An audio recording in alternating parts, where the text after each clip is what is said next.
Bonjour mesdames, messieurs et bienvenue au Talk de Midi qui se fait chaque mardi, qui est en lien avec l'écosystème Web3, IA et bientôt, la semaine prochaine, je vais avoir aussi des thématiques dans le quantum. Donc je suis ravi de t'accueillir à nouveau, cher Benoît. Déjà, on se connaît depuis plus de 3 ans. Bienvenue à toi. Bah, ravi d'être là. Merci beaucoup pour l'invitation, une nouvelle invitation après quelques mois depuis notre dernier passage. Voilà. Merci beaucoup Et à toi d'avoir répondu. ouais, Tu es une personne qui se présente dans la catégorie marathonien. Tu es là, tu existes, ta solution, s'est construite et je suis vraiment ravi que ce n'est pas forcément un projet, c'est carrément une entreprise qui va justement faire le lien entre la communauté, les compétences et ceux qui cherchent les professionnels. Et d'ailleurs, c'est super important parce qu'il y a des gens qui se forment, ils ne trouvent pas de travail. Il y a des startups qui cherchent des ressources, ils ne les trouvent pas. C'est incroyable. Donc forcément, ta solution permet de leur dire, moi, je fais le lien entre les uns et les autres, et tu vas nous parler de toute l'intelligence et toute l'innovation de ta solution GoDive. En tout cas, j'ai envie de te dire, il est jamais, moi je me lasse jamais de te réécouter, écouter ton parcours. Pour ceux et celles qui vont venir et qui vont réécouter cette deuxième vidéo et pas la première, j'aurais bien aimé pendant les prochaines minutes que tu te représentes à nous, cher Benoît, ton parcours, parce que tu n'es pas nu et tu n'es pas né hier, tu es né avec un background académique et aussi professionnel. Donc, je te laisse les moments pour te présenter. ouais, bah, merci beaucoup. Et donc effectivement, j'ai créé Gouda il y a déjà quelques années. Et c'est un concept que je défends depuis longtemps, puisque avant de le créer, Good Dive, j'étais dans l'économie collaborative.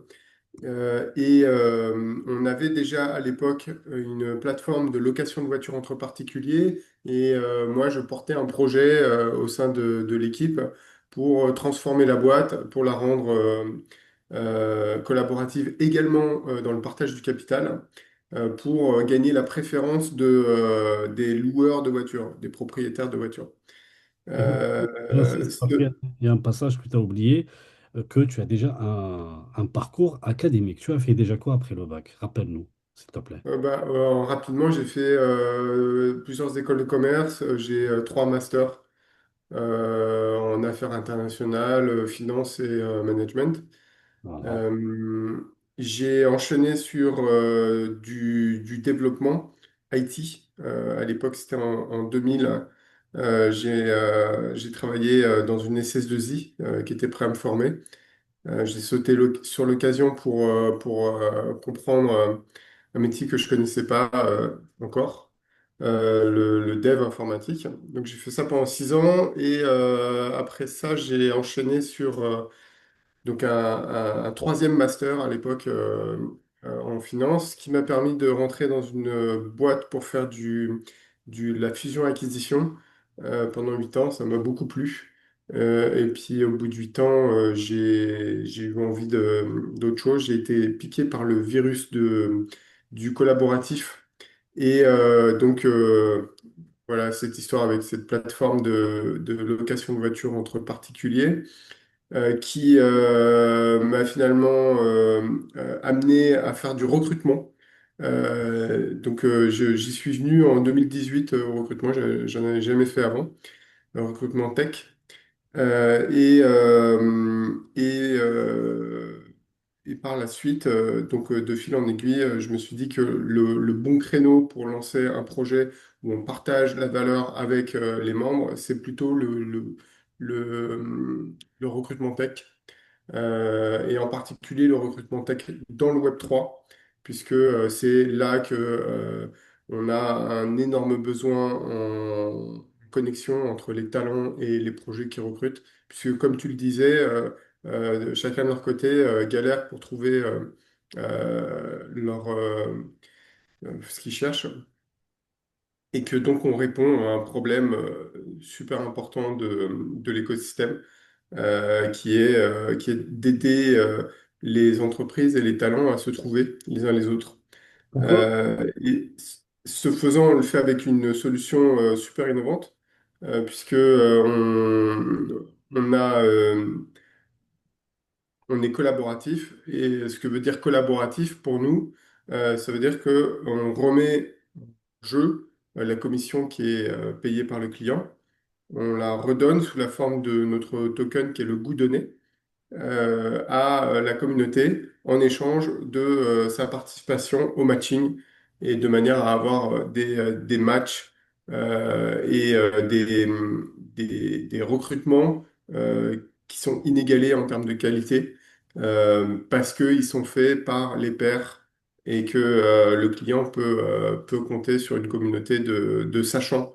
Je vais t'arrêter Euh, 2 secondes, Benoît, parce que tu vas aller comme, comme un TGV. Je vais quand même ponctuer et permettre à ceux qui vont voir le replay. Déjà, je salue les personnes qui se sont connectées, qui sont courageux pendant ce mois d'août et qui vont voir le replay après.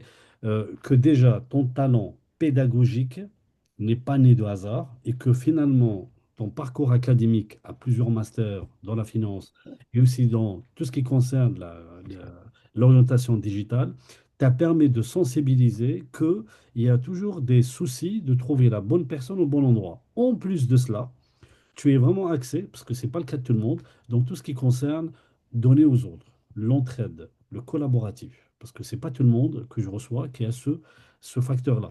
Je tiens à préciser là-dessus. Donc finalement, de fil en aiguille, le projet, il est né dans ta tête. Tu te dis, nous sommes en train de vivre une révolution qui est ramenée par la blockchain, qui est même beaucoup plus forte que l'IA. L'IA, pour moi, ce n'est pas un objectif, mais c'est un moyen.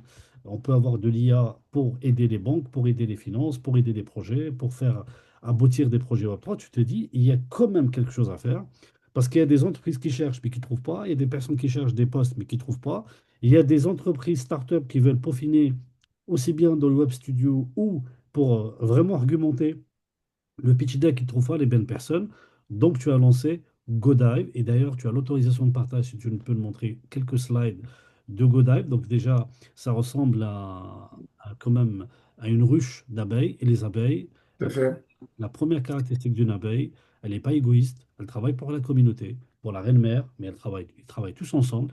Et d'ailleurs, j'ai eu même une info à distiller. Après, je te laisse dérouler ton déroulé qui est un article scientifique qui a permis que même les abeilles apprennent aux autres. Donc l'intelligence collaborative n'est pas uniquement pour les humains, ils l'ont même démontré pour les abeilles. Donc le choix d'abeilles, il est vraiment performant, j'adore les densités visuelles.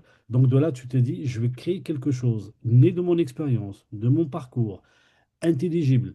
Et d'ailleurs, ton pitch deck, le tout début premier pitch deck auquel j'avais accès, il n'était pas compris par tout le monde. Et moi, j'ai vu le potentiel de ton projet. Et en plus, il faut aussi le signaler que tu as fait des événements dédiés pour le travail. C'est le Talent Faire, par laquelle j'ai eu Ouais. la chance de participer à 2 éditions d'entre elles, auxquelles tu as mouillé ton maillot et ta chemise pour un événement pour le recrutement Talent Faire. Là, maintenant, je te donne le tempo de dérouler ton, ton pitch, mon cher Benoît.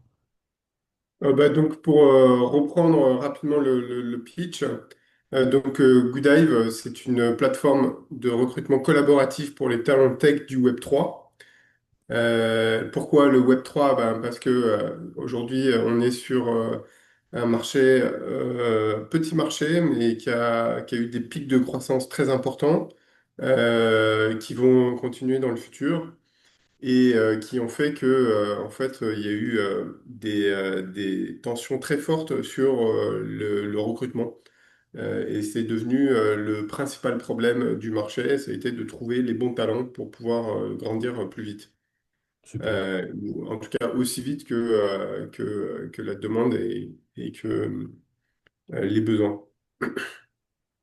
Donc on est sur un marché où le nombre de jobs a été multiplié par 8 en 4 ans, sachant que en fait, le gros de la croissance, il a été fait même en 2 ans à l'époque, en 2020, entre 2021 et 2022. En fait, il y a eu une croissance de x8 du nombre de jobs et depuis, c'est plus ou moins stable. On imagine une croissance moyenne jusqu'en 2030 de 70%, sachant que aujourd'hui, il y a beaucoup de startups qui ont fait cette croissance, des startups qui ne le sont plus d'ailleurs maintenant. Quand on voit Coinbase, c'est une des principales capitalisations boursières des États-Unis. Bon, et c'était une startup au départ. Mais maintenant, on voit que le marché est en train d'évoluer vers des des acteurs plus institutionnels type banque, principalement aujourd'hui, puisque bon, on voit très bien qu'il y a un mouvement assez massif là en ce moment vers les stablecoins et puis les RWA, qui fait que bah, la finance traditionnelle est en train de muter et va petit à petit s'installer, je pense, définitivement sur les blockchains publiques, puisque bah, c'est ce qu'il y a de plus efficace et ce qui est une réelle avancée dans le monde bancaire, donc il serait stupide de le refuser. Et je ne comprends pas d'ailleurs pourquoi ils ont mis tant de temps pour y aller. Mais là, maintenant, ils sont en train d'y aller et je pense que le mouvement ne fait que commencer. Donc on parle des banques, mais il y a d'autres acteurs, pas mal qui se sont essayés sur le dernier bull run avec des stratégies autour des NFT, de plein de choses qui qui ont plus ou moins marché. Maintenant, je pense qu'on va arriver dans une phase de maturité où les projets avec un vrai sens vont de nouveau refaire surface. Et, euh, et, et je suis vraiment confiant dans le fait que la blockchain a toute sa place dans l'avenir des développements technologiques parce que ça apporte un vrai plus en termes de décentralisation, en termes euh, de possibilité de, de sortir en fait les intermédiaires qui n'apportent pas de valeur. Je vais juste ramener Euh, un commentaire et une remarque, cher Benoît. Maintenant, il faut vraiment que les personnes qui sont présentes, qui vont voir le replay, vous n'allez pas trouver forcément une annonce de travail nous cherchons des développeurs blockchain. Mais beaucoup d'entreprises font des projets dans les gov, dans tout ce qui concerne des projets d'administration, dans des projets qui sont dans la gouvernance, qui utilisent la blockchain, mais qui ne le mettent pas en avant comme premier critère. Et donc, il faut absolument que vous soyez dans tout ce qui concerne les recherches de travail, de l'innovation, parce que pour les directeurs d'informatique, pour certaines, je parle bien des grosses structures comme Miway, les grands cabinets, hein, qui sont consultés pour les projets d'innovation, utilisent pour leurs clients des projets blockchain, mais vous n'allez pas voir justement l'annonce blockchain. D'où l'intérêt de ta solution, ce qui permet justement de dire, ce projet, il a besoin de quelle technologie, quelles ressources, quelles compétences et finalement, l'algorithme que tu vas utiliser, parce qu'il y a quand même de l'intelligence humaine et aussi artificielle dans certains de tes process, et que finalement, je suis ravi de voir que ce projet prend forme encore de plus en plus mieux et qui est en adéquation avec le marché. Parce qu'il y a beaucoup de gens qui me disent, Mehdi, on ne trouve pas de projet blockchain. Et moi, je leur donne des exemples. Ils disent, ah, je ne savais pas. Ah, c'est pas mentionné. Ah, je ne pensais pas que c'est là que je trouvais la blockchain utilisée. Donc, franchement, orientez-vous vers tout ce qui concerne l'innovation et ayez une compréhension métier. Je te laisse continuer, mon cher Benoît. ouais, pour compléter ce que tu disais, en fait, le gros du marché de l'emploi, c'est pas que des annonces qui sont en ligne, c'est aussi beaucoup de networking. Et c'est aussi tout l'objet de Goodive qui est de construire une communauté de personnes de confiance avec lesquelles en fait vous pouvez échanger vos opportunités gagner la valeur qui vous revient en faisant ce type d'échange de bonnes pratiques. Exactement. Euh, et bon, moi, je termine sur le marché. Alors aujourd'hui, avec l'émergence de l'IA, on voit que ça prend une place énorme. Euh, beaucoup pensent que ça va éclipser la blockchain, qui était la narrative il y a 3 ans, quoi. Mais en fait, je pense que ça va s'additionner, se multiplier, en fait. Puisque l'IA sans la blockchain, c'est un monde super dangereux qui est en train de se dessiner. Avec la blockchain, c'est un monde où on va pouvoir sécuriser un peu nos données et être un plus souverain sur l'utilisation de l'IA. Donc c'est une combinaison qui va rester, enfin qui va être très utile dans l'avenir et qui va générer, à mon avis, beaucoup d'emplois. Aujourd'hui, on est sur un marché qui fait à peu près 1 milliard de dollars de matching fee, commission de recrutement. On imagine d'ici la fin de la décennie une multiplication par 24 de ce chiffre, au vu des éléments que j'ai donné, que je viens de donner. Pour apporter de la valeur sur ce marché, on a commencé par créer la Web3 Talent Fair, le salon dont tu parlais, Mehdi.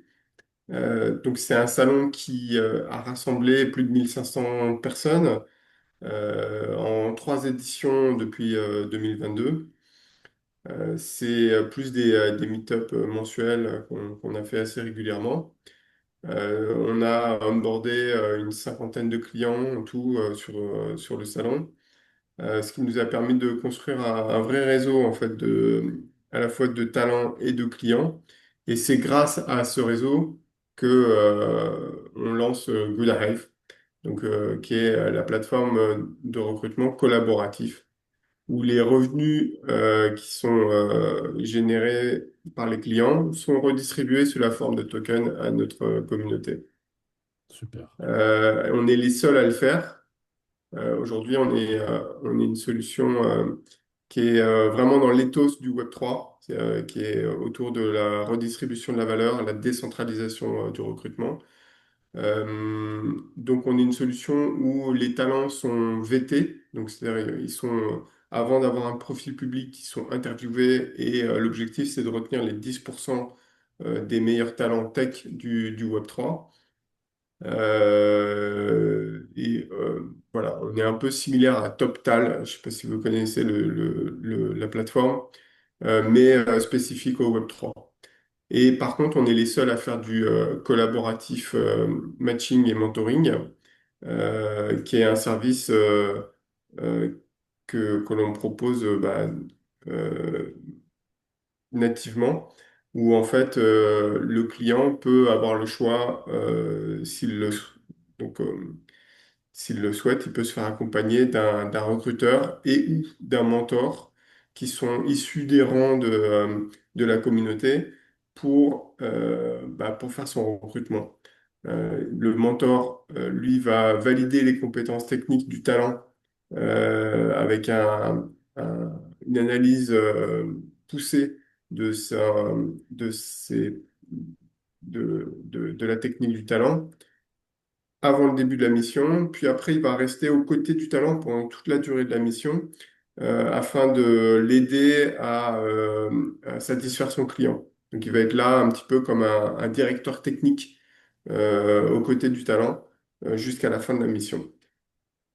Très bien. Euh, et Mais donc pour le matching, là, c'est un recruteur, donc c'est un talent qui a un bon réseau social qui va aider le client à faire sa shortlist, à rassembler les personnes qui correspondent à son besoin et qui sont motivées par la mission. Euh, voilà, donc l'idée c'est que la communauté, elle est souveraine, elle est organisée autour d'une DAO, Decentralized Autonomous Organization. On a des systèmes de, comment on dit escroc, c'est compte séquestre, en compte séquestre décentralisé, donc qui permettent à tout à chacun de voir que le client a déposé la commission, que la commission a bien été transformée en goût donné et de voir comment le goût donné est distribué Benoît, à la Benoît, suite Benoît, pour simplifier, dans les agences de mise en relation comme Malte, et etc., lorsqu'on trouve un prospect de type freelanceur, l'entreprise paye, mais pas tout. Donc, elle a une période auquel elle va verser une petite somme, ou plutôt un dépôt, et que finalement, une fois que la mission se termine, le freelanceur, il a la suite de ce dépôt. Donc la commission se fera sur la totalité, et toi, tu l'as encodé de telle façon qu'une personne ne va pas te ramener quelqu'un qui va partir au bout d'un mois. Il faut que la personne reste jusqu'à la fin de mission, si j'ai bien compris, et que finalement, en fonction de tout cela, ça va être mis en pédestre et qui ça permet justement d'assurer le client, d'assurer le professionnel et celui qui apporte le projet ou plutôt l'affaire des deux côtés. Est-ce que c'est cela ou est-ce que tu pourrais me corriger? Ouais, tout à fait. Là, aujourd'hui, la fonction principale du compte séquestre, c'est de conserver la commission. Donc, on incite le client à la payer d'avance parce que quand il y a une commission payée d'avance, ça attire plus de personnes qui vont s'intéresser à la mission et qui vont aider le client à trouver le meilleur match. Et au pire, on demande au client de la payer au fur et à mesure que la mission est consommée. Euh, donc ça, c'est pour la commission. Euh, Concernant le principal, donc le paiement du talent, son TJM, ou enfin, ouais, là, c'est dans le cadre de freelancing. Euh, la relation est directe entre le client et le talent. Et donc, ils peuvent utiliser notre escroc également pour être payés, ce qui permet au talent enfin, de voir que la somme a été déposée à l'avance sur l'escroc, ce qui permet d'éviter les problèmes de non-paiement qui sont assez courants dans le domaine du freelancing. Où ils peuvent se gérer le paiement directement entre eux. C'est eux qui s'arrangent comme ils veulent de ce point de vue-là. Tu parles beaucoup de top en matière de tech, mais tu sais très bien qu'une agence, une start-up, elle n'a pas besoin que de tech. Elle a besoin aussi dans le marketing, dans des opérations de finance, de consultants. Est-ce que cette partie, elle est ignorée ou est-ce que tu te focalises uniquement sur les techs? Ouais, aujourd'hui, on focalise que sur les textes, puisque c'est en termes de visibilité, il faut qu'on on focus au maximum notre message. Et notre message, c'est que, on veut être l'agence de recrutement numéro un sur les techs du Web3, pour commencer. Mais en réalité, quand on voit le modèle, c'est un modèle où le token prend de la valeur. Plus il est utilisé, plus il a de la valeur. Donc il y a une valeur immédiate du goût donné qui est que en fait, ce goût donné, il peut être vendu directement aux clients qui ont besoin de payer la commission. Mais euh, donc ça, c'est le premier modèle qu'on va mettre en place via un ETC. Qui est donc un over-the-counter, donc qui a une bourse d'échange en fait entre les détenteurs du token, en priorité les mentors et les recruteurs, qui pourront échanger leurs tokens contre des euros payés par le client. OK.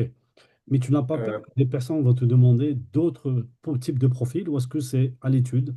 Parce que Ouais, tu donc peux j'y être... viens, mais plus ce token est utilisé, et Mhm. plus en fait il va prendre de la valeur. C'est-à-dire que en le conservant un petit peu, ce token va avoir une valeur supérieure à la commission initiale qui était réclamée pour le client.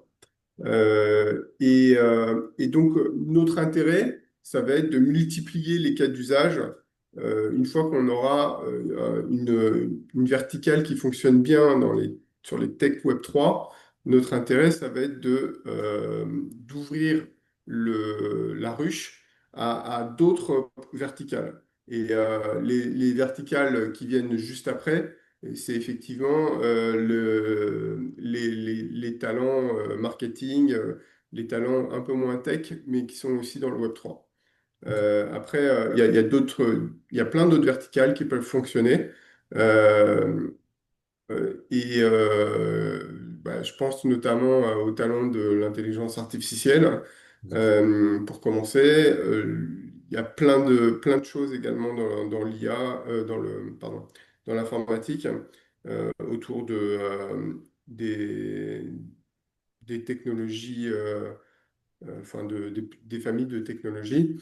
Mais pas seulement. En fait, j'en ai aussi discuté avec un ami qui est les services à la personne, qui m'a dit, mais ça serait un super outil de différenciation pour trouver les femmes de ménage, puisqu'aujourd'hui, le principal verrou à la croissance sur le secteur des services à la personne, c'est justement la pénurie de talent.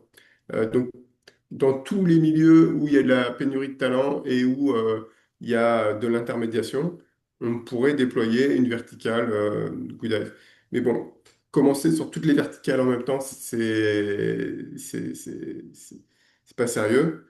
Et donc, c'est pour ça qu'aujourd'hui, on se focus sur les talents tech du Web3. D'accord, je comprends. D'autant plus que maintenant, j'ai compris. En fait, si je peux résumer une seule phrase, tu as envie d'être élitiste dans chaque domaine et tu commences par la tech du Web3. Mais ça peut être, comme tu l'as bien dit, les meilleurs talents dans tout ce qui concerne les femmes de ménage, les meilleurs talents d'eux, c'est-à-dire taper la performance. C'est-à-dire que plus tard, d'ici quelques temps, une fois que l'entreprise va faire ses preuves et que finalement beaucoup te disent, je cherche le meilleur de sa catégorie dans tel domaine. Et que finalement, je pense que le ressources humaines est un marché tellement énorme que tout même pour toi, pour développer ce projet, soit tu vas le développer toi-même, soit tu vas le développer en marque blanche pour les uns et les autres. Ouais, exactement. Je pense que aujourd'hui, il y a il y a beaucoup d'incertitudes sur ce que sera le futur dans les 5 prochaines années, notamment avec l'émergence de l'IA qui est en train vraiment redistribuer toutes les cartes. Euh, et je pense que l'humain va devenir une valeur, enfin, est une valeur essentielle et ça va être parmi les valeurs qui vont rester, ça va être celle-là. Et donc, nous, l'objectif, c'est que au sein de la communauté, ce soit une communauté de confiance et de recommandation entre pairs. Ok. Donc, ça fonctionne très bien sur une verticale. Euh, et vu que enfin, l'idée, c'est qu'on prouve que c'est viable sur la verticale Tech Web3. Et puis derrière, si on peut créer une autre verticale avec peut-être un branding un peu différent ou même en marque blanche par rapport à un acteur externe qui souhaiterait lancer sa propre verticale, à partir du moment où ils utilisent notre token, nous, on peut déployer la technologie pour eux de manière... voilà, le business model, à la limite, on pourrait même le faire gratuitement. Puisqu'en fait, c'est vraiment notre intérêt qu'on puisse déployer euh, ce système sur des communautés de plus en plus nombreuses. Je scrolle les messages en privé que je reçois. Il y en a un qui te pose la question directement. Il te dit, moi, j'aimerais bien être reconnu de le passage du Web3 vers l'IA. Qu'est-ce que je dois faire pour être reconnu comme étant un talent et être éligible par ta plateforme? Comment ça se passe? Alors, ce qu'il faut, c'est démontrer un intérêt pour le Web3. Donc, typiquement, si tu es si tu as fait à l'IRA ou si tu as fait une école autour de la blockchain et qu'en plus tu as une expérience autour du développement, je sais pas moi, si tu déjà 3 4 ans d'expérience même si tu es junior mais tu as démontré sur plein de projets que tu avais des vraies expertises Web 2 et un très fort intérêt Web 3, tu deviens éligible pour rentrer sur Goodive. Et ensuite, si tu as en plus un intérêt pour l'IA et que tu as, tu commences à développer une expertise autour du lien entre la blockchain et l'IA, là, clairement, je pense qu'il va y avoir de plus en plus de demandes autour de ça. Et donc, ouais, c'est D'accord. un profil qui va Est-ce qu'il nous y a intéresser. moyen, est-ce qu'il y a moyen de travail par recommandation? Parce que moi, déjà, j'ai reçu d'autres types de projets qui touchent les ressources humaines. Est-ce qu'il y a moyen de travailler, de dire, voilà, je recommande Monsieur Tintin parce que j'ai eu affaire avec eux, parce que moi, je ne te cache pas, je fais pas mal de projets. Entre l'imaginaire Ouais, du projet et au quotidien, parfois, je change d'avis. Parfois, j'ai de ouais. belles surprises. Ouais. Alors, il y a deux types de recommandations. Tu as les recommandations que tout le monde peut faire. Donc, il suffit de créer un profil, pas besoin d'être approuvé. À partir du moment où vous avez créé un profil, vous avez accès au lien d'affiliation. Et toutes les personnes que vous envoyez via votre lien d'affiliation, que ce soit un talent ou un client, en fait, vous allez être éligible à des commissions sur les revenus futurs liés à ce talent ou ce client. Donc, pour information, ça va être 5% de la commission du talent sur toute sa première année d'activité et 20% de la commission du client sur toute la première année d'activité. Donc ça, c'est le premier niveau. Deuxième niveau, bah, vous pouvez être recruteur ou mentor. Mais ça, pour ça, il faut atteindre une certaine réputation. Il faut avoir prouvé que bah, vous avez l'expertise et que vous avez la capacité à être recruteur et à être mentor. Puisqu'en fait, l'idée, c'est que on ait des talents d'excellence, mais que aussi ceux qui font le travail d'aider le client à trouver le bon talent et à mentorer le talent, soient également des personnes d'excellence. Donc, qui font bien le boulot du recrutement. Donc ça, pour ça, ça veut dire qu'en gros, il faut, idéalement, il faut avoir fait une mission avec nous et puis passer quelques entretiens avec nous pour qu'on s'assure que vous avez la bonne méthodologie sur les entretiens de recrutement qui vous permettront du coup de gagner les commissions de recruteurs et ou de mentors en fonction de Bien votre niveau entendu, de... avoir le statut de mentor, c'est pas n'importe quoi, c'est un signe de performance. Parce qu'un mentor ne Ouais. mentor pas dès qu'il dit mentor, forcément des Un personnes. mentor, c'est des seniors, quoi. C'est des seniors ou des personnes vraiment reconnues expertes dans leur domaine. Très bien. J'ai un message, je n'ai pas dire que c'est un message comme un bouffée d'oxygène et de SOS de Jérémy que je connais, que j'ai rencontré à l'Event de Toulouse. D'ailleurs, avant qu'il fasse à l'IRA, il l'a fait, il l'a terminé. Et il nous dit la chose suivante, peut-être que tu vas le lire dans le chat, cher Benoît. J'ai fait à l'IRA, je suis autodidacte depuis 5 ans. Je suis actuellement en stage chez Biblockchain où je mets en place des DDP, des passeports numériques du produit. Et je suis en train de créer une décentralisation, une IA offline basée sur un layer de LLM et multirag. Déjà bravo pour ça. Je ne suis pas développeur de métier. Déjà, les développeurs purs, il faut se dire qu'avec l'IA, c'est un peu compliqué hein, pour eux. J'ai connu le code il y a 4 mois et je suis juste passionné de cet écosystème. Est-il possible de vous contacter? Voilà, c'est un message en Oui, ligne, direct. bien sûr. Bien sûr, bien sûr. En fait, le plus simple pour me contacter, c'est surtout si tu souhaites trouver des missions et faire partie de la communauté. Bah, le plus simple, c'est de créer un profil directement sur goodive.io, ce qui te permettra d'avoir accès à une prise de rendez-vous avec l'équipe euh, et qui te permettra de poser toutes tes questions et à ce moment-là d'être validé ou pas en fonction de ta motivation. Super, magnifique. En tout cas, tu as la réponse en direct de la personne qui est joignable sur LinkedIn. Qu'est-ce que tu peux nous dire depuis la dernière passage que tu es passé? Parce que je sais que tu builds. Et d'ailleurs, on a oublié de le dire que c'est très courageux de ta part parce que c'est très très tôt chez toi, parce que tu es aux États-Unis actuellement. Est-ce que tu pourras justement défiler certaines choses que tu as déjà dit? Et est-ce qu'il y a... Ouais, bah écoute, depuis la dernière fois, on a créé la tokenomics.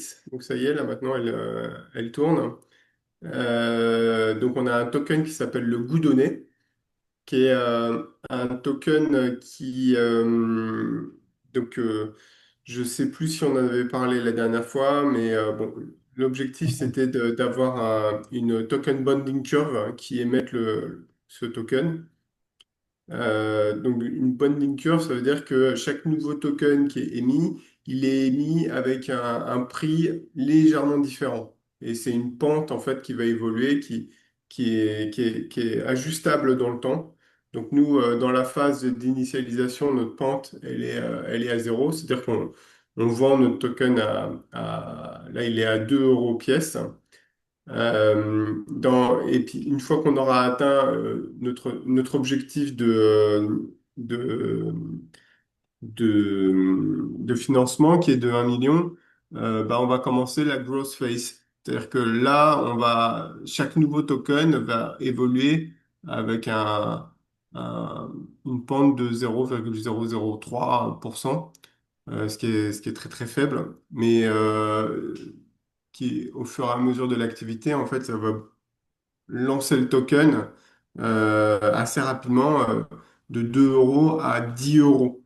Euh, et ça, en fait, ça va être fait au fur et à mesure de la demande du token. Donc, c'est vraiment lié à l'activité de la plateforme. S'il n'y a pas de client, le token, il va pas se vendre et donc il n'y aura pas de nouveau token et le token, il sera à 2 euros et il restera, enfin, il sera sûrement même à moins de 2 euros. S'il y a des clients, s'il y a de l'activité, le token va augmenter petit à petit en fonction de l'activité. Et donc là, on est un modèle qui est vraiment économique. C'est-à-dire que là, dans nos prévisions, j'ai j'ai voilà, le business plan. Dans nos prévisions, en fait, on n'a pas du tout de spéculation. Nous, c'est vraiment, toutes les prévisions sont basées sur des prévisions d'activité. Et c'est ça qu'il faut bien comprendre par rapport aux autres projets. En fait, il y a beaucoup de projets qui lancent des tokens qui comptent sur la spéculation pour que le token s'apprécie. Nous, c'est pas le sujet. Nous, c'est vraiment quelque chose de mécanique et c'est fait partie des grandes innovations de notre projet, en fait. C'est que, on est sur une tokenomics qui reflète réellement l'activité économique sous-jacente. Et Benoît, excuse-moi, ce slide-là, ça permet de montrer ce qui est dans le moteur de l'entreprise. Parce que tu as des personnes qui te disent, moi, je n'ai pas à savoir, mais en tout cas, toi, en toute transparence, tu es en train de montrer que cette plateforme, elle a déjà une raison économique de vie, parce que tous les projets Web3 que j'ai vus qu'ils n'ont pas disparu, ils sont en connexion avec la véritable réalité, soit les restaurations, le tourisme, l'emploi. Et voilà, c'est pas un token déconnecté de la réalité, c'est un token d'une plateforme qui permet de faire des ressources humaines et du recrutement et de la recommandation. Et là, ce qu'on voit là, c'est ta tokenomics sur les 5 prochaines années que tu es en train de nous montrer. D'ailleurs, une petite question, même si je connais la réponse, mais j'aurais bien aimé que tu le répètes. Ton token, c'est un token de paiement ou un token d'utilité que tu es en train de nous montrer? alors, c'est une question qui était très importante il y a encore quelques mois, notamment vis-à-vis de la régulation américaine. Mais là, la régulation s'est beaucoup assouplie dernièrement. Donc, du coup, à mon sens, c'est encore à vérifier avec des avocats, mais à mon sens, c'est moins important qu'avant. Mais nous, tous nos efforts de communication, c'est pour dire que c'est un token utilité. Puisque, en fait, ce token permet d'accéder au service, permet de se positionner en le stakeant comme recruteur ou mentor. Et donc, de ce fait-là, ça devient un token utilitaire. Euh, voilà, mais en fait, c'est aussi un token qui a de la valeur et dont l'objectif dont la conséquence de la croissance de l'activité et la croissance de sa valeur. Puisqu'en fait, on est sur une quantité limitée de tokens et plus il est utilisé, plus il prend de la valeur. Très bien. Est-ce qu'il y a moyen d'investir? Parce que là, on est dans le go dive. Est-ce qu'on peut investir dans ton projet? Ouais, il faut me contacter. Pour l'instant, on n'a pas lancé de campagne, puisque en réalité, moi j'ai fait le calcul assez récemment. que entre trouver un investisseur, euh,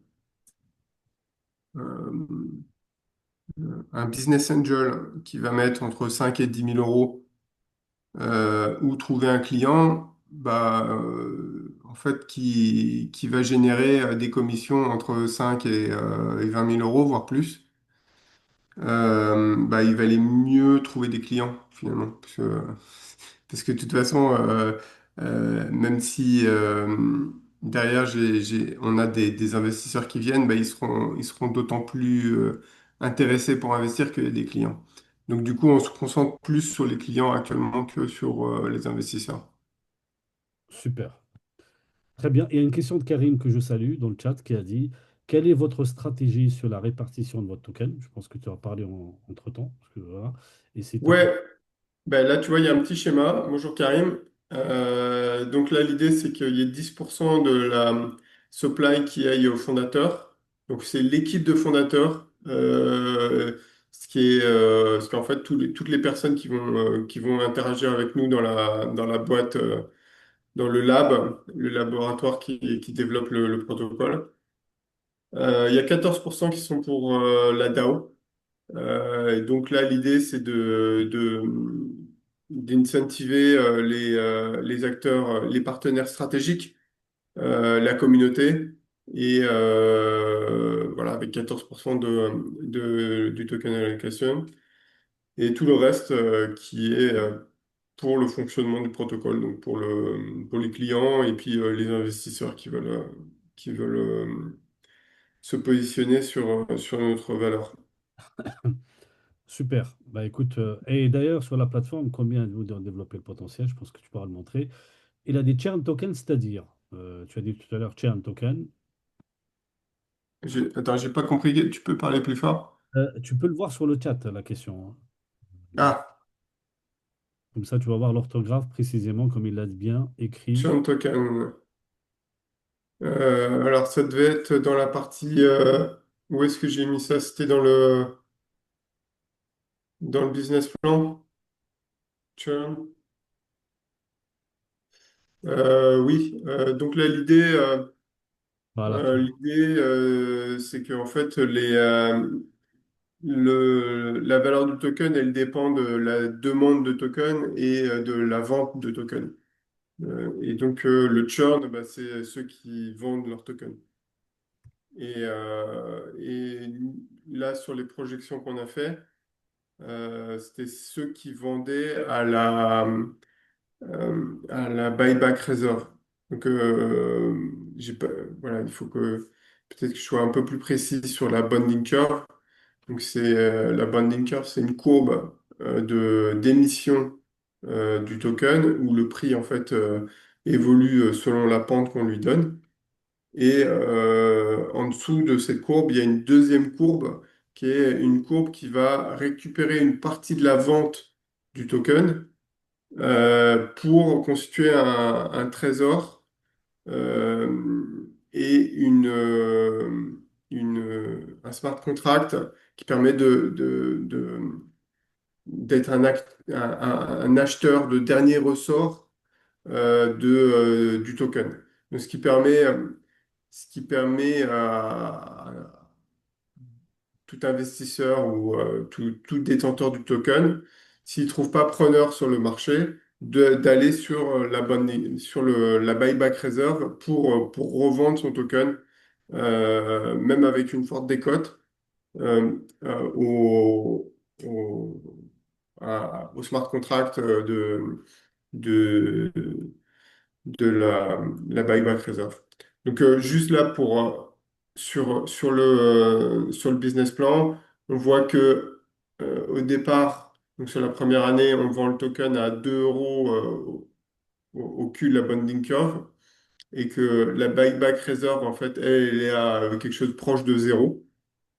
Mais on voit qu'après un an d'activité, on passe à presque 5 euros sur la bonding curve et 12 centimes auprès de la BBR.